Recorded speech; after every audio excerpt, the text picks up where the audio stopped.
Europe 1. 5h, 7h, Eva Rock. Voici pour les titres de ce 24 octobre, mais l'actualité, c'est aussi cette étude dévoilée par l'Agence sanitaire santé publique, la première grande enquête publiée depuis plus de 10 ans et intitulée « Genre et sexualité d'une décennie à l'autre ».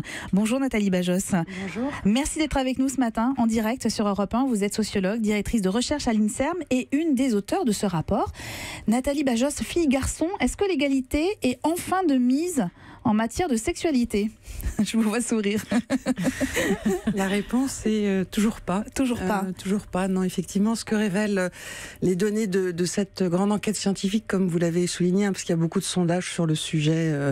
Là, c'est véritablement la première enquête scientifique depuis 10 ans. Et ce qu'elle montre, parmi les nombreux résultats, un qui est particulièrement intéressant, c'est qu'on constate que dès l'entrée dans la sexualité, c'est-à-dire dès le premier rapport sexuel, on voit déjà deux modèles se dessiner entre les filles et les garçons, avec, même si l'âge médian à la sexualité, d'entrer dans la sexualité, n'a pas évolué au cours de toutes ces dernières années, à peu près depuis les années 1980.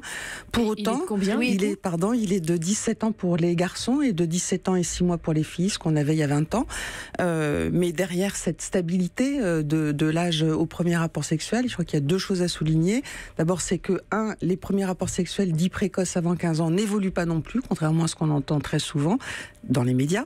Et le deuxième point important, c'est que les motivations qui conduisent les jeunes à débuter leur vie sexuelle restent très différentes selon les filles et les garçons. Les filles, c'est beaucoup plus par désir d'affectivité, de tendresse, d'amour qu'elles s'engagent dans cette première relation sexuelle. Alors que pour les garçons, c'est beaucoup plus le désir, le plaisir, et on pourrait opposer une sexualité relationnelle pour les filles à une sexualité dite nécessaire pour les garçons, et ce qui signe déjà le fait qu'ils ont bien intégré des stéréotypes de genre sur la sexualité qui, eux, perdurent dans la société française. Et alors, toujours à propos de ces premières relations, cette étude démontre que la relation sexuelle n'est pas toujours un rapport voulu. Plus d'une femme sur 10 déclare avoir cédé aux attentes de son partenaire. Autant dire que la notion de consentement mérite encore beaucoup d'explications. Absolument. Alors, d'abord, dans l'immense majorité des cas, ces rapports sexuels sont consentis par les deux partenaires. Mais oui, ce qui est très important de le dire. Ce qui est important de le dire, mais vous avez souligné qu'effectivement, dans plus de 10% des cas, les filles n'avaient pas vraiment envie d'avoir ce rapport sexuel et qu'elles ont cédé. Et c'est derrière toute la problématique du consentement qui se dessine, qui est un enjeu très compliqué, parce que le consentement, ça va au-delà d'une simple expression binaire, je veux pas. C'est quelque chose qui s'apprend, c'est quelque chose qui se construit.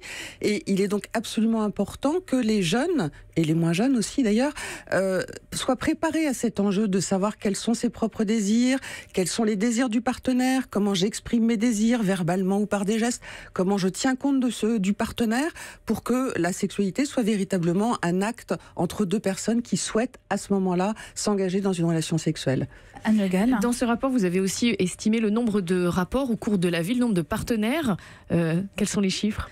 Alors, les chiffres, en moyenne, les femmes déclarent 6 partenaires au cours de leur vie, les hommes presque 14, donc il y a toujours un écart. Il y a toujours un problème, de comptabilité. C'est pas un problème de comptabilité. D'abord, il faut souligner que cet écart entre les femmes et les hommes se réduit au fil du temps, mais vous voyez bien qu'il reste toujours marqué.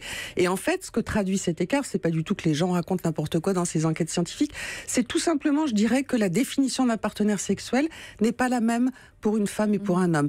En gros, on peut dire que les femmes ne comptent que les hommes qui ont compté. Et là encore, on renvoie à ces représentations de la sexualité qui restent très différentes. Et en fait, ce qu'on peut souligner et qui est vraiment intéressant, c'est que si l'idéal égalitaire a touché toutes les sphères sociales, la sphère de la politique, la sphère du journalisme, la sphère des responsabilités dans les conseils d'administration, l'écart de salaire entre les femmes et les hommes, qui reste inégalitaire entre les sexes, en tout cas dans les représentations, on considère que c'est pas normal. Il y a une sphère sociale qui résiste à cet idéal égalitaire, c'est la sphère de la sexualité.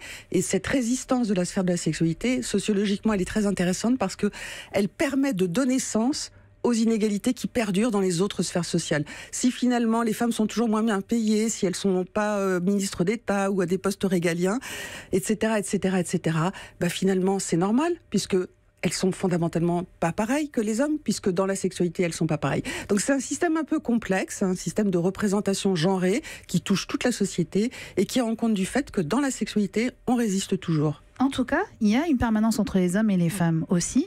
C'est que les sites de rencontres ont quand même modifié leur rapport, autant pour les femmes que pour les hommes. On est d'accord ? Presque d'accord. Effectivement, c'est une des grandes modifications de nos sociétés contemporaines. C'est la révolution dite numérique. Okay. Effectivement, les personnes rencontrent de plus en plus souvent des partenaires sexuels par Internet. Alors quand même plus les garçons que les filles. Ça touche tous les milieux sociaux. Et ces nouveaux modes de rencontre s'accompagnent aussi, je crois qu'il faut le souligner, aussi de nouvelles pratiques et aussi des pratiques de harcèlement qu'on trouve fréquemment sur les sites de rencontres et dont les femmes sont plus souvent victimes. Alors, mais ça concerne, vous disiez, les hommes et les femmes et toutes les classes sociales, mais aussi toutes les classes en termes d'âge. Oui, absolument. J'ai été très étonnée des chiffres pour les personnes les plus âgées qui aussi utilisent les sites de rencontres pour avoir un partenaire dit sexuel, puisque c'est comme ça que la question est posée dans l'étude. C'est pas s'être connecté sur un site de rencontre, ça va rencontrer un partenaire sexuel via un site de rencontre. Ça touche effectivement tous les âges, plus les milieux de vie, enfin 25-34 ans, où ça devient effectivement un mode de rencontre assez fréquent. Anne Le Gall ? Il y a aussi des données rassurantes dans votre étude, notamment le fait que les rapports chez les jeunes notamment sont plutôt protégés. Oui, alors ce que montrent plusieurs résultats de cette étude, c'est que finalement la sexualité des jeunes, donc elle reste très stable du point de vue des indicateurs d'entrée dans la sexualité, d'âge médian, et même si des différences importantes sont observées entre les deux, mais point important également, ces premiers rapports sexuels sont dans l'immense majorité des cas protégés.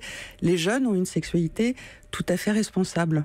Enfin, ils font pas n'importe quoi, les parents peuvent être rassurés. C'est vrai que votre étude, elle met à mal quand même beaucoup d'idées préconçues qu'on a, notamment sur la sexualité et les adolescents, où on a l'impression qu'ils ont des rapports beaucoup plus tôt et élevés avec des images pornographiques dans la tête. En fait, vous remettez un peu les choses à plat, notamment sur ce que vous disiez sur l'âge du premier rapport qui ne change pas en 10 ans.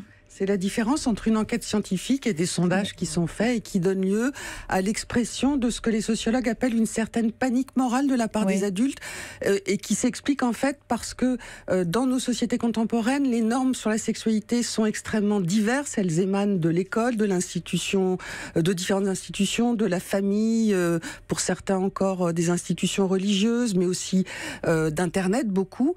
Et finalement, toutes ces normes sont très différentes et les adultes n'ont plus un contrôle aussi évident sur la sexualité des jeunes. Donc en réaction, on entend beaucoup de discours sur les jeunes font n'importe quoi, ils commencent leur vie sexuelle de plus en plus tôt, ils sont totalement éduqués au porno, ce qui n'est pas vrai. C'est vrai que le porno, Internet est une source d'information normative pour les jeunes, mais c'est aussi une source d'information et puis c'est une source parmi d'autres. Et la vraie réponse à la question du porno, on entend dire qu'il faudrait l'interdire ou autre. La vraie réponse, d'abord on n'interdit pas aux ados quoi que ce soit, enfin on le sait très bien parce qu'ils sont beaucoup plus forts que nous pour aller trouver ce qu'ils veulent sur les sites internet. Mais surtout, la vraie réponse, c'est une véritable éducation à la sexualité qui apprenne aux jeunes la question du respect de son corps, du respect du corps du partenaire, du consentement, du refus de la violence, évidemment, qui reste, l'enquête le montre, un enjeu quand même extrêmement important encore aujourd'hui. L'enquête ayant été faite juste avant le mouvement MeToo, on voit des taux de déclaration de violence qui sont quand même extrêmement élevés. Une femme sur 5 déclare avoir été confrontée à un viol ou à une tentative de viol au cours de sa vie. Merci beaucoup Nathalie Bajos. Je rappelle d'ailleurs qu'à propos du consentement, il y a une campagne qui est lancée qui s'appelle OK, pas OK, pour sensibiliser les jeunes justement sur cette notion de consentement. C'est un enjeu absolument fondamental et c'est une campagne très intéressante parce qu'elle s'appuie sur des témoignages qui donnent à voir qu'il ne suffit pas de dire oui, non, c'est plus compliqué, ça se construit et notamment dans l'interaction avec les partenaires. Merci infiniment. Je rappelle que vous êtes sociologue et directrice de recherche à l'INSERM, une des auteurs de cette grande enquête publiée par Santé publique France. Merci et bonne journée. Merci.